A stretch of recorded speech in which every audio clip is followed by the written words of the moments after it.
Glocks me dão enjoo. Sério, você tem problemas. Se usa uma Glock, é uma péssima escolha. Você está dizendo isso onde? Onde é isso?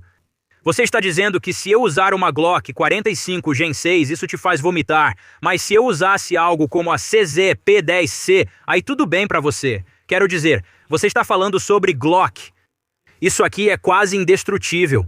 Que pergunta horrível, cara. Você entende? Isso aqui já foi testado e aprovado? Isso é literalmente comprovado em batalha.